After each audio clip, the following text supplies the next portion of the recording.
अस्सलाम वालेकुम। प्रोग्राम आईना के साथ ताहिर अहमद भट्टी आपकी खिदमत में हाज़िर है। कल आपसे जब गुफ्तगू जारी थी तो उसमें मैंने तहकीकाती अदालत के इब्तदाई ज़माने के जो 1953 में बनी थी और वो जो रिपोर्ट आई थी जिसको बावजूद मंजर आम पर इस तरह से नहीं लाया जाता, लोगों को बताया नहीं जाता, उसका पता नहीं, उसके ऊपर बात नहीं होती। कई उसकी रीज़न्स हैं, क्योंकि एक तो उस वक्त जो जजेस ने जो बातें की थी वो आज के इनके नैरेटिव्स को सपोर्ट नहीं करती, और फिर जो उस वक्त सियासी सतह पर हिमाकतें की जा रही थीं वो एक तसलसल के साथ और पहले से बढ़कर उनके ऊपर अभी भी उसी तरह वो सिलसिला भी जारी है, उसको पानी भी दिया जा रहा है और उसको साजगार माहौल भी फराहम किया जा रहा है। फिर जैसा कि मैंने उसमें कल अर्ज़ किया था कि 53 के फसादात के वक्त जो मुल्लानों का गठजोड़ था और जो उनकी शोरश थी और जो उनके जुलूस थे और बलवे थे, उसका जो ऑर्गेनाइज्ड निज़ाम वज़ा करके उसको नाम दिया गया था वो मजलिस अमल था। और वो उनको ख़ुद यानी शोरश करने वालों को पता है कि हम अपने तारीख़ में उस तसलसल को लेके आगे चल रहे हैं। इसलिए पिछले जब एक दफ़ा चंद साल पहले इनको असेंबली में एक हुकूमत बनाने का या ऊपर आने का मौका मिला था, तो आप लोगों को याद होगा कि उस वक्त भी मुत्तहिदा मजलिस अमल उस धड़े का, उस पार्लिमानी सेटअप का इन्होंने बाकायदा उस वक्त अखबारों में इसी तरह इनका ज़िक्र आया करता था। फिर वो जो जज थे वो अपनी प्रोफेशनल कैलिबर के साथ साथ उनको अपने रख रखाव का भी एहसास होता था, और उस वक्त जो उनका डेकोरम था वो आज की अदलिया के मुकाबिल में 100 गुना ज़्यादा था। कहने को अब यही कहते हैं, अब साबित तो नहीं हो सकता ना, जस्टिस कियानी जो हैं वो भी ना उनके आबाओ अजदाद में कोई अहमदी था, ना वो ख़ुद अहमदी थे। जस्टिस मुनीर थे वो भी अहमदी नहीं थे, और आला अदलिया के वही एक मेंबर था, दूसरा उसका सरबराह था उस कमीशन का, और कमीशन तरतीब दिया था हुकूमत ने फैक्ट्स फाइंडिंग का, और उन्होंने उसमें हर डिटेल में वो एक पहले इंफॉर्मेशन इकट्ठी की, फिर उसके ऊपर उन्होंने काउंटर क्वेश्चंस किए, फिर उनके मुताबिक उन्होंने बहरहाल वो फिर हुकूमत पंजाब ने उसको कागज़ को उस रिपोर्ट को छापा भी। कुछ साल पहले जब अभी हम पाकिस्तान में ही थे तो संग मील पब्लिकेशंस ने उसी तहकीकाती अदालत की उस रिपोर्ट को किताबी शक्ल में दोबारा छापा, और जब छापा तो उसके ऊपर जो बैक फ्लैप था, उसका बैक टाइटल वो लिखा था डॉक्टर मुबारक अली, जो रिनाउंड हिस्टोरियन हैं पाकिस्तान के और हयात हैं और काम कर रहे हैं वहीं बैठ के।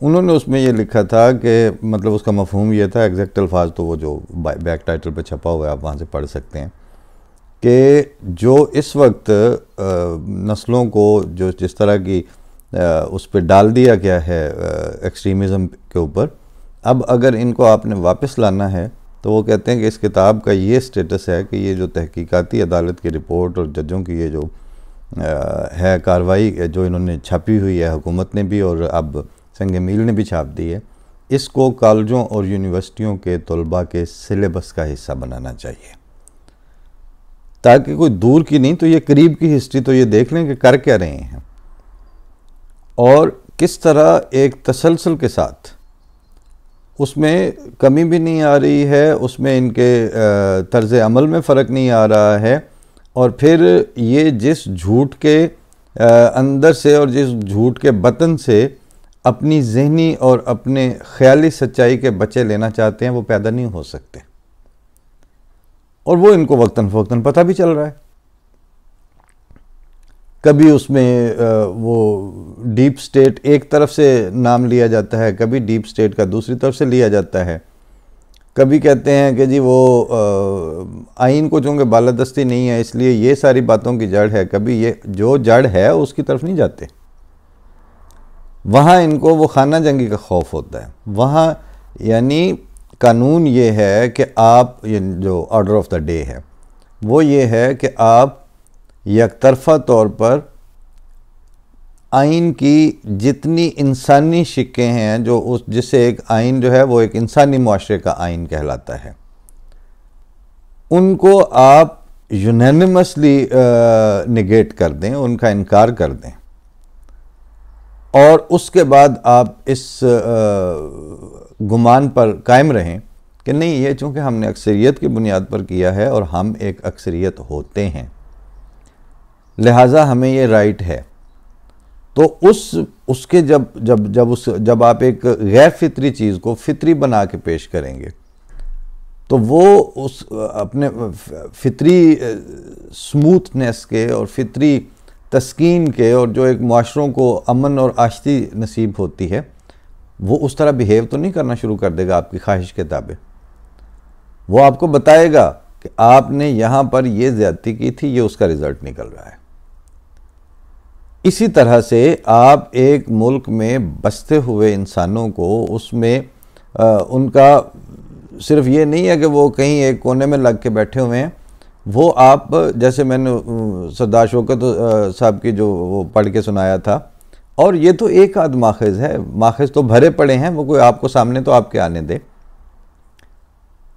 उस तरह जिनका एक डिसाइसिव रोल था, उस डिसाइसिव रोल रखने वाला जो इंसानों का तबका है, उनको आप बया कलम उनके वोट के हक से बड़े टैक्टिक्स खेलते हुए और बड़े एक्रोबेटिक चालें चलते हुए आप उससे महरूम कर दें, और फिर उसके बाद आप अपनी वो धुनी रमा के बैठे हुए हैं, उसमें से आप खैर व बरकत के उम्मीदें लगा के तो वहाँ बैठे रहें। ये कानून कुदरत इस तरह नहीं है। खुदा ताला ने एक निज़ाम बनाए हुए हैं, दुनिया के सियासी, समाजी, मुआशरती और तारीख़ी, ये सारे फैक्टर्स जो हैं वो बाज़ उसूलों के ताबे चल रहे होते हैं। ना तारीख़ को आप मसख कर सकते हैं, लेकिन तारीख़ अपने आप को मसख नहीं होने देती। ये जितने हिस्टोरियंस हैं पूरी दुनिया के, उनका इसी पे बिलीफ है, और वो इसको देखते चले आ रहे हैं। आप उसके जितने मर्ज़ी नाम रख लें, आप उनके अंदर जितनी मर्ज़ी कांट छांट कर लें, उसमें अपनी मर्ज़ी के मौक़िफ़ और माखज़ जो हैं वो उनको ऊपर ले आएँ, लेकिन तारीख़ का एक जबर, तारीख़ का एक बहाव, वो कुदरत ने इस तरह कर, इसीलिए तो उसको साइंस का दर्जा मिला हुआ है सोशल साइंसेस में। जिस तरह आप चाहें भी तो आग जो है उसकी हीट के फिनोमेना को आप अपनी ख्वाहिश के ताबे वो बर्फ़ में नहीं तब्दील कर सकते, वो जलाएगी।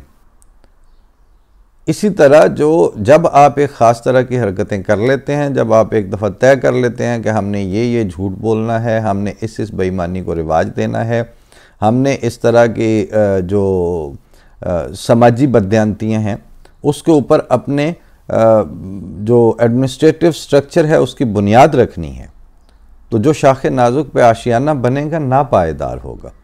कल ऐसे ही मुझे किसी दोस्त से भी बात करते हुए मैं वैसे भी इस पे सोच रहा था, मुझे याद आया कि जिन चीज़ों को आप अडॉप्ट किए फिर रहे हैं, जिनके ऊपर आप फ़ख्र करते हैं, उनकी गवाही अब आपकी सोसाइटी नहीं दे पा रही।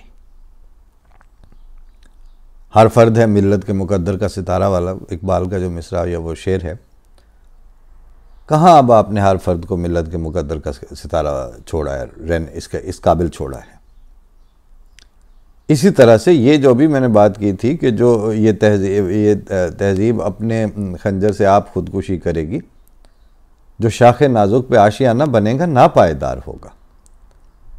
जब आपने उसकी बुनियाद ही झूठ पे रखी, बल्कि वो इसमें एक और हमारे लड़कपन के ज़माने में सुना हुआ शेर था कि मुझे रोते हुए देखा तो किया वादा फिर आने का, कि एक बहते हुए पानी पे बुनियादें मकान रख दी।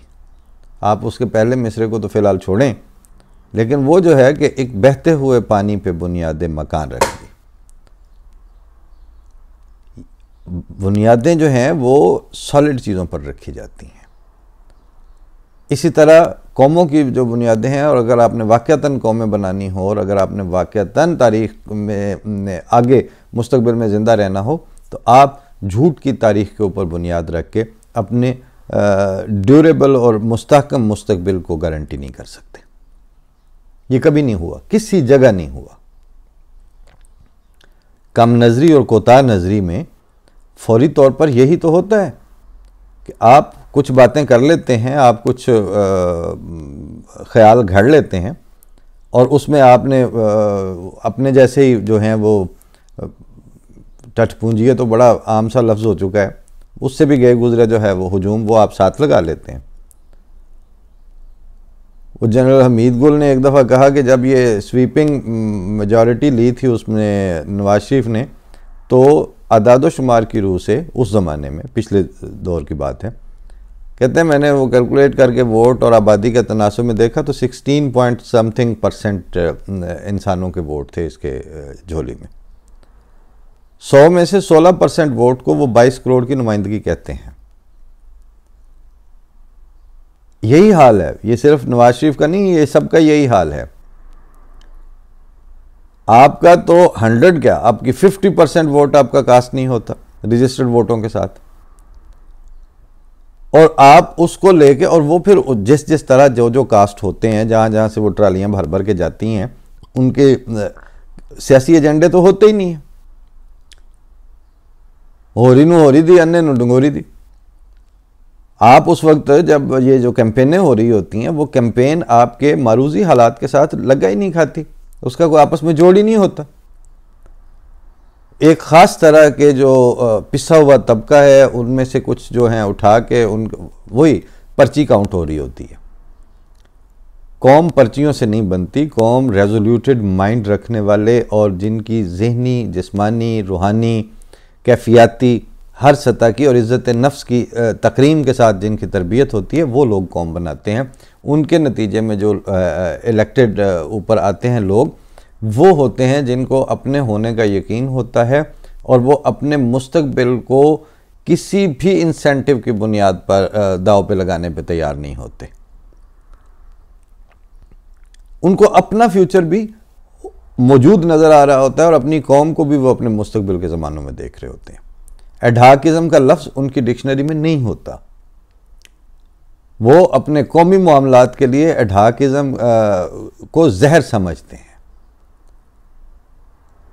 आप अपनी ज़रा तारीख उठा के देख लें कि आपने सिवाय एडहाकिज़म के बुनियाद किस पर रखी है। आपकी तारीख के जो 5 साला मंसूबे आपको मिले हैं, जिसमें 5 ईयर प्लान के साथ आप गारंटी करते हैं कि हमने ये करना है, अगले 5 साल के बाद हमने ये करना है, इस तरह सिस्टमेटिक और ड्यूरेबल सस्टेनेबल ग्रोथ के प्रोसेस में पाकिस्तान जो 5 साला मंसूबों में रहा है, उस वक्त प्लानिंग कमीशन के जो हेड थे वो MM अहमद थे, वो उन्होंने ही आपको दिए हैं। वो लोग होते हैं कि जो उनके पास भी सेक्रेटरी ख़जाना का या वज़ीर ख़जाना का या उनके भी नोटों पर दस्तखत होते थे, लेकिन वो अपनी बेयर मिनिमम जो उनकी ज़रूरियात थी वो उनसे आगे छलांग लगा के उनको बाकी सारा जो था वो कौमी दर्द था। और तरबेला डैम का जब इफ्तिताह हो रहा था तो अयूब खान ने इफ्तिताह किया, और ज़ाहिर है कि वो जिनकी प्लानिंग और जिनकी मेहनत, शबाना रोज़ मेहनत से ये प्रोजेक्ट बिल आखिर इफ्तिताह होने जा रहा था, तो उसमें प्रेसिडेंट अयूब खान के अल्फाज ये थे कि MM अहमद, आपको हमारी नस्लें आपके इन शबाना रोज़ मेहनत के जो आपने एहसान करके ये जो तोहफ़ा दिया है अवाम को, इसके बोझ तले दबी रहेंगी। ये अल्फाज ठीक है प्रेसिडेंशियल तकरीर के थे, लेकिन कल को किसने इनका पास करना था।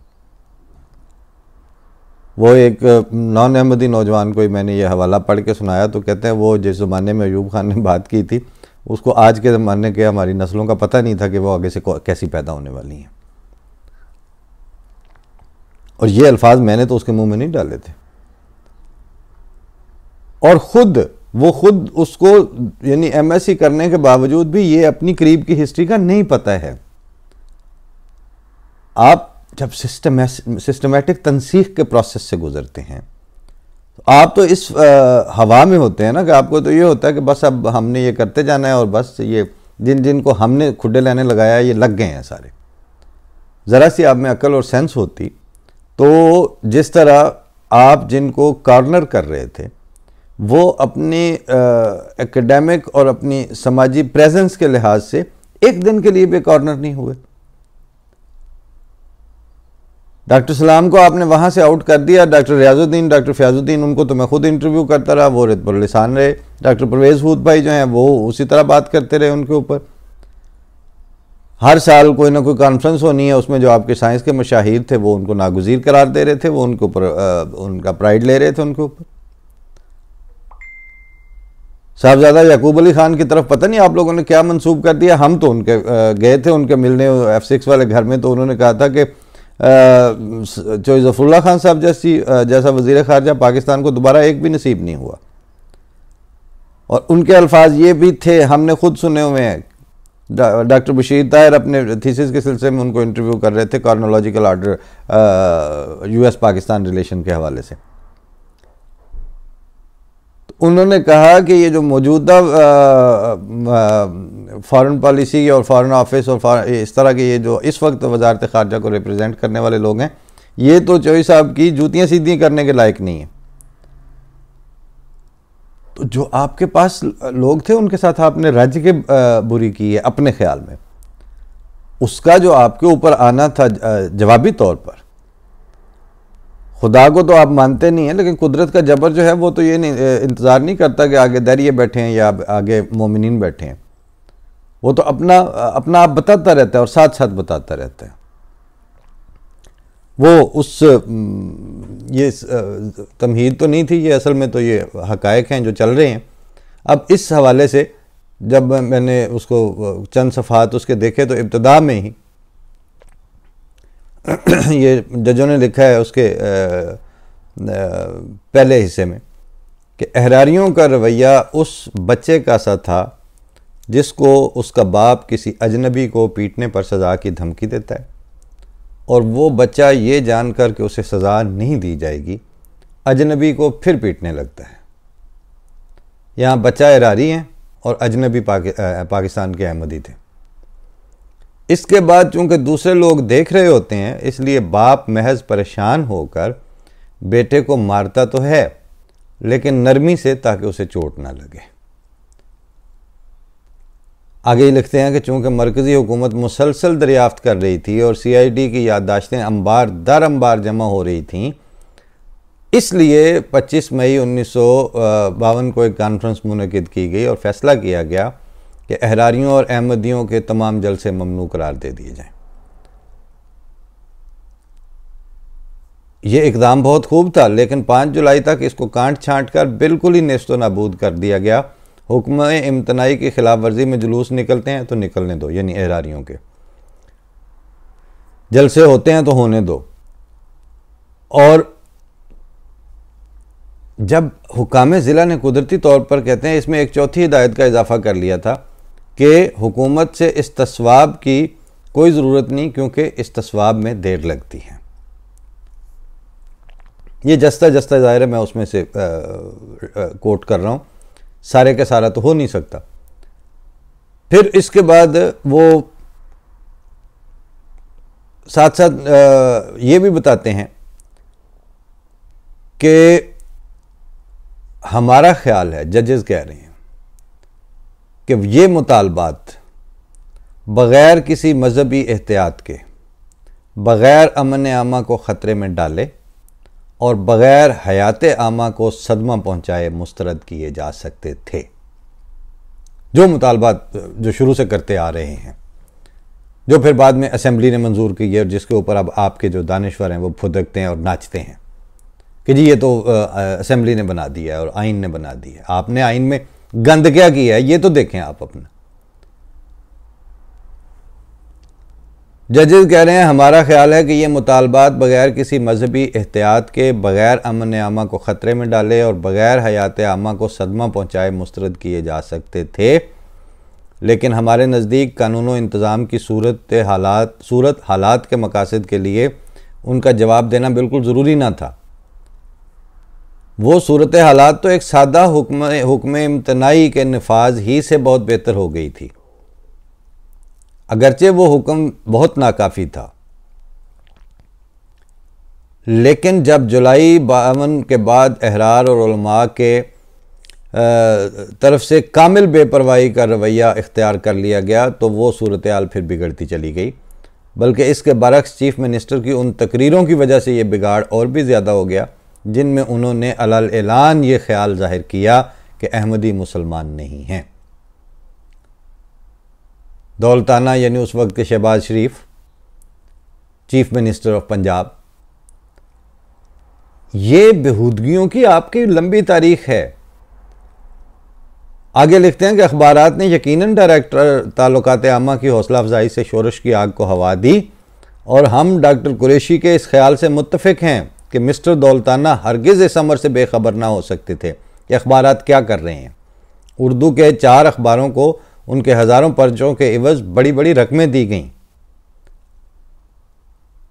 और ये सब कुछ एक पुरानी पॉलिसी की तामील में किया गया कि हुकूमत की हिमायत करने वाले अखबारों की सरपरस्ती की जाए। और अगरचे यही अखबारात सबसे ज़्यादा शोरश अंगेज़ी कर रहे थे। ये आप अपने जंग और ये नवाए वक्त और इनकी हरकतें आज भी देख लें। ये जो दबंग लिखने वाले और दबंग बोलने वाले हैं, ये दबंगों का यही हाल है।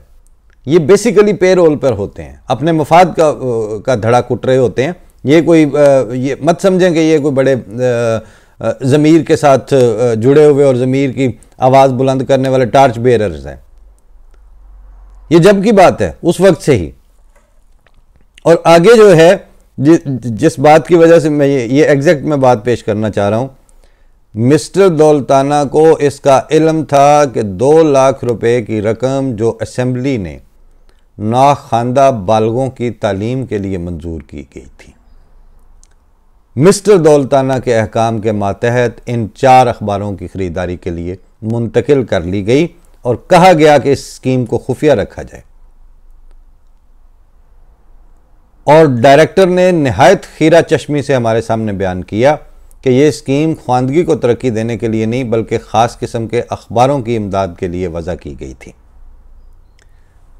ये वो दूसरी चीज़ है कि तालीम का बजट आपने नफ़रत और बुग़्ज़ और एक्सट्रीमिज़म को प्रमोट करने के ऊपर खुद खुफिया तौर पर बदयांती से मुंतकिल किया।